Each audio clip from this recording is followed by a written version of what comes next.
Matumal man, malapyesta naman ang paghahain ng kandidatura ng ilang gustong tumakbo sa eleksyon 2025. Kaya may paalala ang COMELEC at pulisya sa kanila at mga taga-suporta.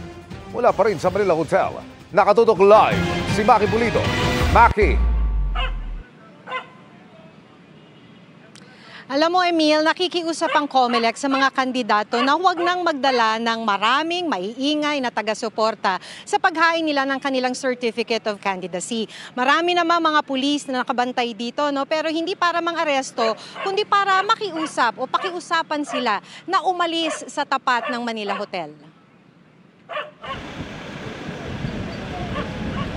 Malarali ang send-off ng party list na ito bago maghain ng Certificate of Candidacy ang mga nominee nila. May bahagyang tensyon nung pinapaalis sila ng mga pulis pero pinagbigyan din dahil patapos na ang maikling programa. May ilang supporter naman ng isang senador na naghintay sa labas ng Manila Hotel kung saan ginaganap ang COC filing.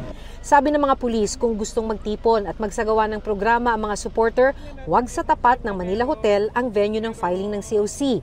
Gawin daw nila ito sa kalapit na Quirino Grandstand para hindi makaabala. Doon na lang po sila sa bandaron. Kasi unang-una makakaabala po sila ron sa loob. Dahil kung magamit po sila ng microphone, ng megaphone, pakiusapan lang po ito eh. Siguro naman po alam naman po natin na kung saan po tayo lalagay. Wala pa naman daw nalalabag ng election rules kung mag-ingay at magtipon ng mga supporter dahil hindi pa panahon ng kampanya ayon sa COMELEC. Kaya dinaraan ito ng COMELEC sa pakiusap na para hindi makaabala, huwag na. Ipakita niyo po na ehemplong kandidato po kayo papunta pa lang sa filing ng COC. Isipin din daw sana ito ng mga maghahain ng kanilang kandidatura sa local COMELEC field offices.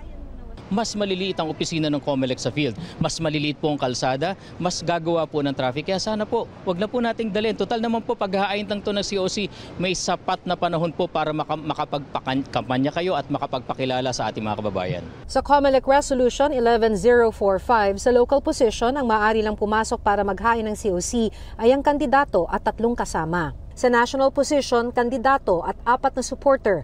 4 din ang pwedeng kasama ng Secretary General, Chairman o President ng isang party list. Dahil malapit ng panahon ng eleksyon, paalala ni PNP Chief Romel Marbil sa mga pulis, huwag kumampi sa kahit sinong politiko. We make sure na apolitical po kami. Those people who will be involved in maging bias, tatanggalin po namin, we will be filing administrative cases.